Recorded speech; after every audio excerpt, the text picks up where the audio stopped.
দক্ষিণ দিনাজপুরের বংশীহারিতে সাঁওতাল বিদ্রোহের শহীদ সিধু কানুর আবক্ষ মূর্তি ভাঙার ঘটনায় উত্তম চৌধুরী, উদয় চৌধুরী ও গোলুক বসাককে গ্রেপ্তার করল পুলিশ। বুধবার ধৃতদের গঙ্গারামপুর মহকুমা আদালতে তোলা হয়। পুলিশ সূত্রে জানা গিয়েছে, ধৃতদের কাছ থেকে একটি আগ্নেয়াস্ত্র, কার্তুজ এবং 2টি রামদা উদ্ধার হয়েছে। ঘটনায় আরও কেউ জড়িত রয়েছে কিনা খতিয়ে দেখছে বংশীহারি থানার পুলিশ। এর 14 দিনের পুলিশ রিমান্ডের আবেদন জানানো হয়েছে আদালতে। অন্যদিকে এই ঘটনাকে কেন্দ্র করে শুরু হয়েছে রাজনৈতিক চাপানুতোর। বিজেপির অভিযোগ, ধৃতরা তৃণমূলের নেতা কর্মী এবং প্রাক্তন মন্ত্রী বিপ্লব মিত্রের ঘনিষ্ঠ। যদিও তৃণমূল কংগ্রেসের দাবি, রাজনৈতিক উদ্দেশ্য প্রণোদিতভাবেই তাদের কর্মীদের ফাঁসানো হচ্ছে। আজকে 3 জনকে গ্রেপ্তার দেখাচ্ছে পুলিশ এবং তারা অধিকাংশ 3 জনই হচ্ছেন তৃণমূল কংগ্রেসের সঙ্গে যুক্ত, এমনটাই দাবি। কি বলবেন? প্রথম কথা হচ্ছে দুটো আলাদা আলাদা ঘটনা। আদিবাসীদের যে মূর্তি ভেঙেছিল তার জন্য পরের দিন সকালবেলা আদিবাসীরা অবরোধ করে এবং প্রায় দলমত নির্বিশেষে সেখানে আমাদের দলের অনেক লোক গিয়েছিল এবং সেখানে ওই বচসার মাঝখানে একটা আদিবাসী বাড়ির ওপরে অল্প বিস্তর আক্রমণ হয়। তারপরে সেই আদিবাসীটা আবার কমপ্লেন করে, রিটিং কমপ্লেন। সেই রিটিং কমপ্লেনে 11 জনের নামে অভিযোগ জানায়। সেই 11 জনের মধ্যে এই 3 জনও ছিল এবং এদের নামটা অনেক নিচের দিকে ছিল আর কি। আরও কিছু আদিবাসী লোকের নাম ছিল, কিন্তু আদিবাসী সেন্টিমেন্টে যেন আঘাত না পড়ে তাই হয়তো প্রশাসন এদেরকে ইয়ে করলো।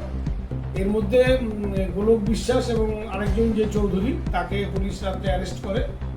আর উত্তম চৌধুরী স্বেচ্ছায় আজকে থানাতে আত্মসমর্পণ করে। যেহেতু নিরাপত্তার অভাব বোধ করছিল, ওই জায়গাটাতে পরিস্থিতিটা খুব খারাপ হয়ে গেছে। নিরাপত্তার অভাবের জন্য উত্তমকে অ্যারেস্ট করেনি, উত্তম স্বেচ্ছায় থানাতে এসে আত্মসমর্পণ করে, যেহেতু পরিস্থিতিটা অনেকটা উত্তপ্ত। কিন্তু যে সমস্ত আদিবাসীরা বিক্ষোভ করছে তাদের দিক থেকে কিন্তু এই 3 জনের বিরুদ্ধে কোনো অভিযোগ ছিল না। এটা পরের দিন ভারতীয় জনতা পার্টির লোকেরা কোনো একজন আদিবাসীকে দিয়ে একটা এফআইআর করে এই বিক্ষোভের পরের দিন। তখন এই নামগুলোকে সংযুক্ত করা হয়, তার আগে পর্যন্ত ওখানে কোনো কিছু ছিল না। এই 3 জন কি আপনাদের দলের কর্মী বা সমর্থক এরকম কিছু? না, উত্তম চৌধুরী এবং গোলক বিশ্বাস অবশ্যই আমাদের দলের কর্মী, ঠিক কর্মী। কিন্তু দুটো একটু ভালো করে বুঝবেন ব্যাপারটা। মানে সিধু কানুর মূর্তি ভাঙা, সিধু কানুর মূর্তিটা বসিয়েছিলই উত্তম চৌধুরী।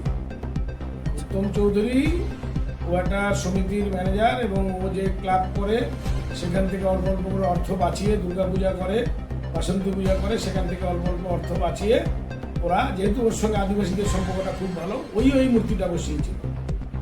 এটা মানে একটা রাজনৈতিক চক্রান্ত একদম। মানে সেদিন আপনি বললাম না আপনাকে যে বিক্ষোভ যদি উত্তম চৌধুরীরা জড়িত থাকতো তাহলে আদিবাসীদের রোষটা যায় উত্তমের বাড়িটাই ওখানে, উত্তমের উপরে পড়তো।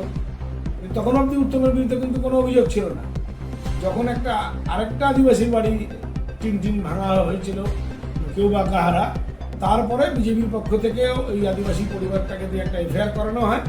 সেই এফআইআরে 9, 10, 11তে উত্তম এবং আরেক ভদ্রলোক এবং গোলক বিশ্বাসের নাম থাকে। এবার আদিবাসী সেন্টিমেন্টে যেন আঘাত না হয়, হয়তো প্রশাসন চিন্তা ভাবনা করে এদের 2জনকে অ্যারেস্ট করেছিল রাত্রে। আর উত্তম সকালবেলা পরিস্থিতি বুঝে নিজে থেকেই থানাতে এসে। দেখুন, আমরা প্রথম থেকেই বলছি, ভারতীয় জনতা পার্টি আর জনজাতি বিরোধী নয়। আর জনজাতিদের ভগবান সিধু কানু আর তাদেরকে আমরা ভারতীয় জনতা পার্টি যথেষ্ট সম্মান দিই। আমরা জনজাতির এই ভারতবর্ষে প্রথম রাষ্ট্রপতি হয়েছে আমাদের দ্রৌপদী মুর্মু, সে ভারতীয় জনতা পার্টি করেছে। সমস্তভাবে তৃণমূল পরাজিত হবার পর, সরকার পড়ে যাওয়ার পর, এখানে আমরা স্পষ্ট বুঝতে পারছিলাম যে তৃণমূলের একটা চক্রান্ত। তারা সমস্ত সুপরিকল্পিত, একদম পরিকল্পনা করে বিজেপিকে বদনাম করার জন্য করেছিল। আমরা প্রশাসনের উপর আস্থা আছে, ভরসা আছে। প্রশাসনকে আমরা বলেছিলাম যে আপনারা সঠিক তদন্ত করুন, এর সঙ্গে যারা যুক্ত হয় তাদেরকে অ্যারেস্ট করুন। যারা অ্যারেস্ট হয়েছে তারা সকলেই তৃণমূলের কর্মী এবং বিপ্লব মিত্রর খুব কাছের এবং ঘনিষ্ঠ। আমাদের স্পষ্ট এতে প্রমাণিত এখন হতে শুরু করেছে যে আমাদের মনে হচ্ছে বিপ্লব বাবুর ইন্ধনে এগুলো হয়েছে। মানে কোথাও কি বদনাম করতে কি এরকম বা চক্রান্ত? নিশ্চিতভাবে ভারতীয় জনতা পার্টিকে বদনাম করবার জন্য এরা লাস্ট নোংরামো খেলায় নেমেছে। যখন মানুষ পুরোপুরিভাবে তাদেরকে প্রত্যাখ্যান করেছে, মানুষের জনসমর্থন যাদের কাছে নেই, তারপরে আজকে এই ধরনের ঘটনা তারা ঘটাচ্ছে। উল্লেখ্য, গত শুক্রবার গভীর রাতে বংশীহারি ব্লকের গাঙ্গুরিয়া গ্রাম পঞ্চায়েতের দেউরিয়া এলাকায় সিধু কানুর আবক্ষ মূর্তি ভাঙচুর করা হয়। ঘটনাস্থলে বিজেপির পতাকা লাগানো ছিল বলেও অভিযোগ ওঠে। এরপরই এলাকায় ব্যাপক উত্তেজনা ছড়িয়ে পড়ে।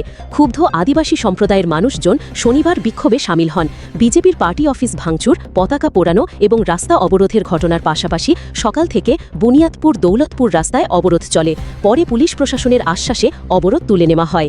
বর্তমানে পরিস্থিতি নিয়ন্ত্রণে রাখতে এলাকায় পুলিশ পিকেট ও টহলদারি চলছে। একটা ঘটনা ঘটেছিল গত 9 তারিখে, সেই বিষয় নিয়ে আপনারা পুলিশ তো তদন্ত করছে, কি বলবেন বিষয়টা নিয়ে? ওই কেসে আমরা 3 জনকে অ্যারেস্ট করেছি আর বাকি ইনভেস্টিগেশন চলছে। যদি আরো জড়িত থাকবে ওদেরকে আইনি প্রক্রিয়ার মধ্যে আনা হবে। স্যার, কোনো আগ্নেয়াস্ত্র বা কোনো ধারালো অস্ত্র? রেডের দৌরান এক লোককে অ্যারেস্ট করার সময় একটা আগ্নেয়াস্ত্র রিকভার হয়েছে।